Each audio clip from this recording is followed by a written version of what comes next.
ओम नमः शिवाय, ओम नमः शिवाय, ओम नमः शिवाय, ओम नमः शिवाय।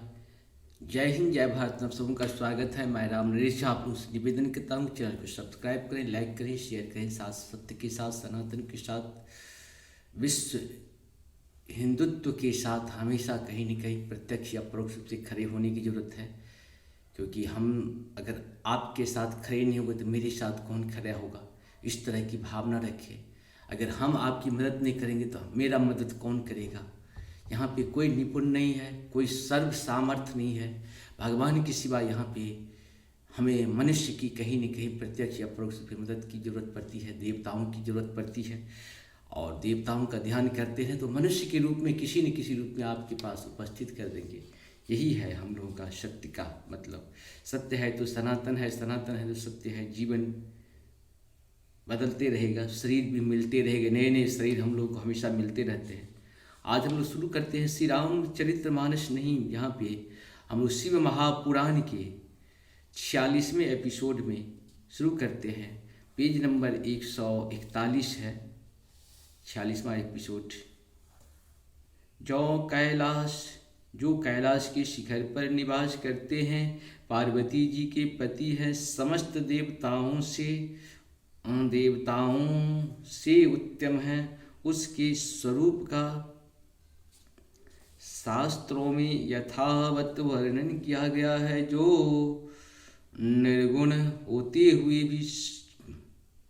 हुए भी गुण रूप हैं, जिसके 5 मुख 10 भुजाएं और प्रत्येक मुखमंडल में 3 नेत्र हैं। इनकी ध्वजा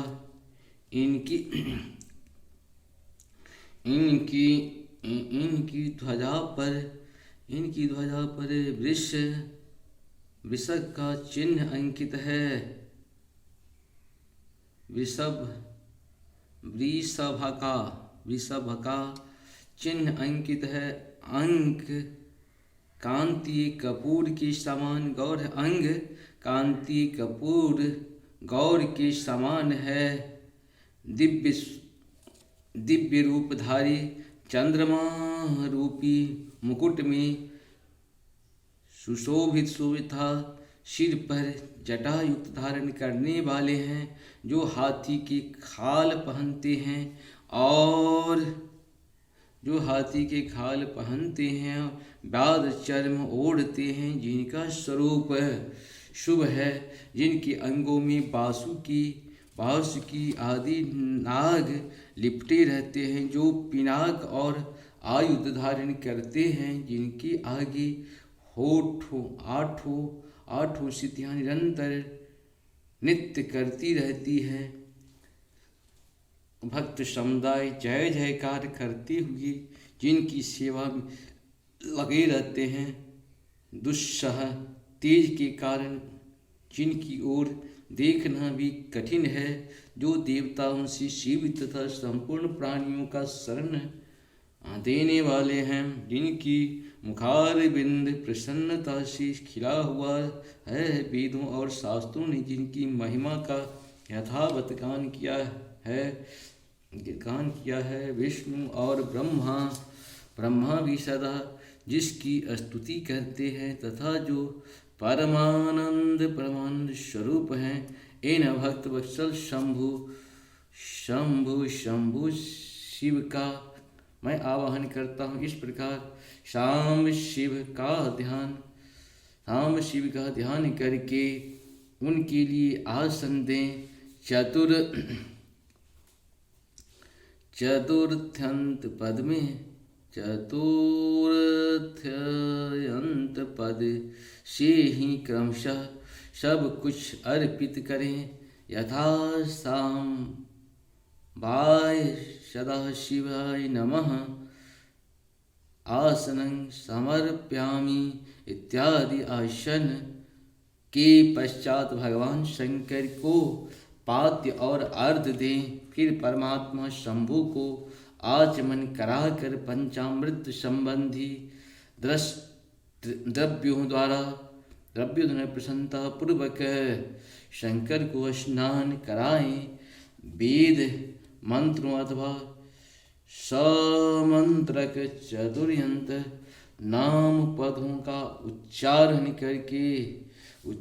करके भक्ति पूर्वक यथो योग्य समस्त द्रव्य भगवान को अर्पित करें। अभिष्ट द्रव्यों को शंकर के ऊपर चढ़ाए, फिर भगवान शिव को बारुण स्नान कराएं। स्नान के पश्चात उनके श्री अंगों में सुगंधित चंदन तथा अन्य द्रव्य का यत्नपूर्वक लेप करें।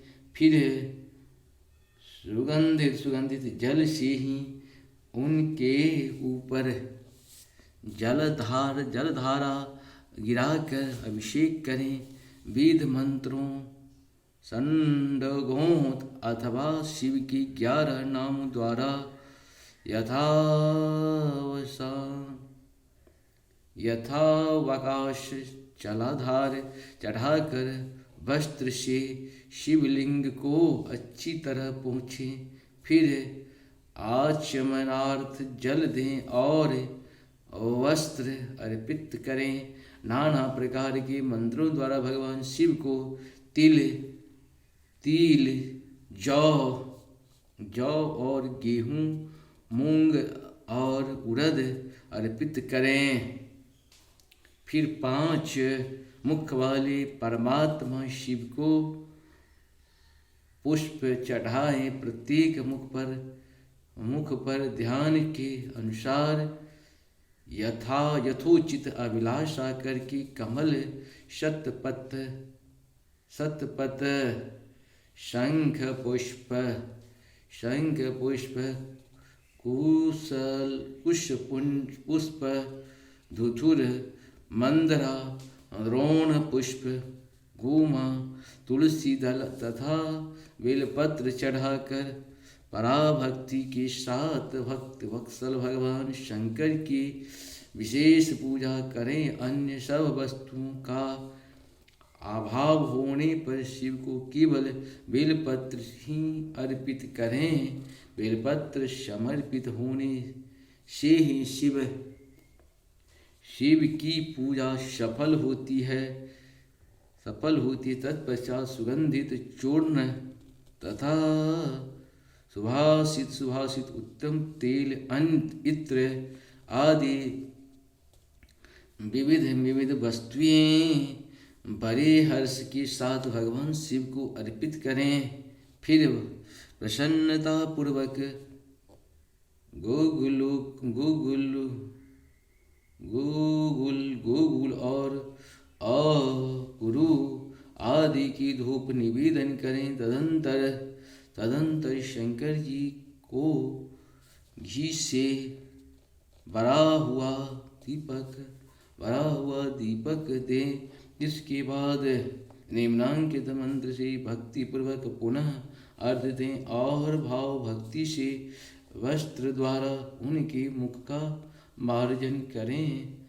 अर्घ्य मंत्र: रूपं देहि जयं देहि, रूपं देहि यशो देहि, भोगं देहि च शंकरः,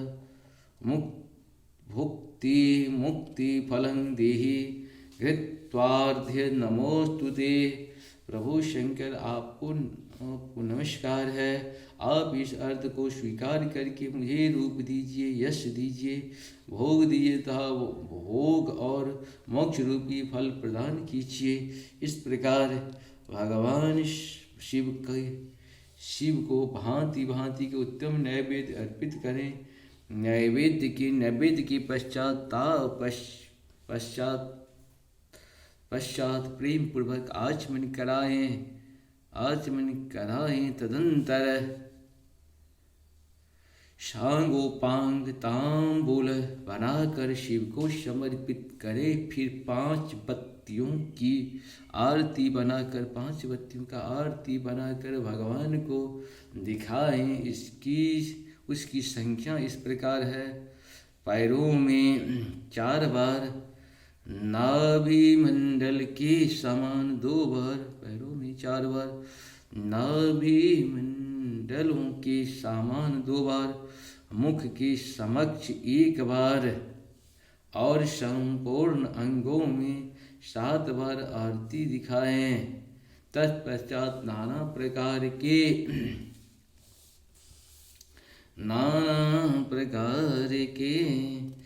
स्तोत्र का प्रेम पूर्वक भगवान वृषभ ध्वज की स्तुति करें। तदंतर धीरे धीरे शिव की परिक्रमा करें। परिक्रमा के बाद भक्त पुरुष साष्टांग प्रणाम करें और निम्नांकित मंत्र से भक्ति पूर्वक पुष्पांजलि दें। पुष्पांजलि मंत्र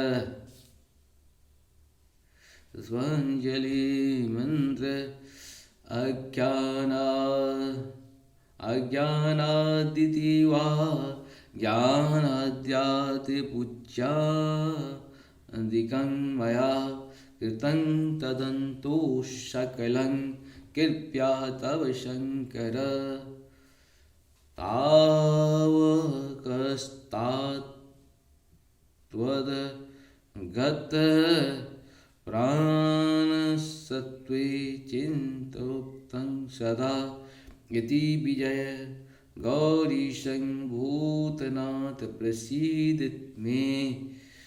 ओम असकलितापादानां भूमिर्वालम्बवर्णं त्वयि जातापराधानं त्वमेव शरणं प्रभो। शंकर, मैंने अज्ञान से या जानबूझकर जो पूजन आदि किया है वह आपकी कृपा से सफल हो। मृड मैं आपका ही, मेरे प्राण सदा आप में लगे हुए हैं। मेरा चित्त सदा आपका ही चिंतन करता है। ऐसा जानकर हे गौरीनाथ भूतनाथ आप मुझ पर प्रसन्न हुई।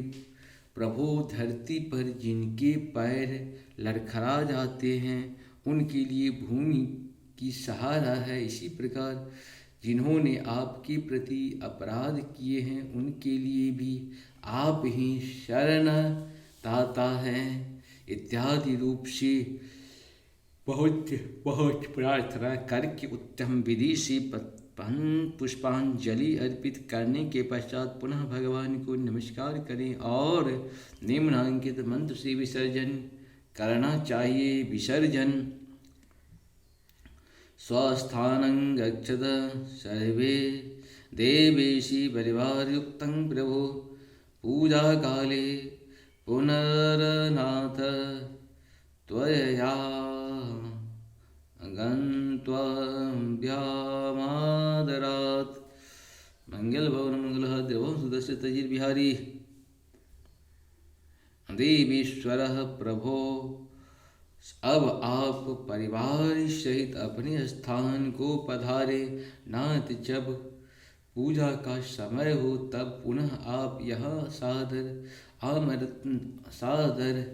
सादर पदार्पण करें। इस प्रकार भक्त वत्सल शंकर जी की बारंबार प्रार्थना करके उनका विसर्जन करें और उस जल को अपने हृदय में लगाएं तथा मस्तक पर चढ़ाएं। ऋषियों, इस तरह मैंने शिव पूजन की भारी विधि बता दी जो भोग और मोक्ष देने वाले हैं। अब और क्या सुनना चाहते हैं? इस प्रकार से हम लोग का 40 पूर्ण आप सब बहुत बहुत धन्यवाद है। जय हो श्री, जय हो श्री, जय हो श्री।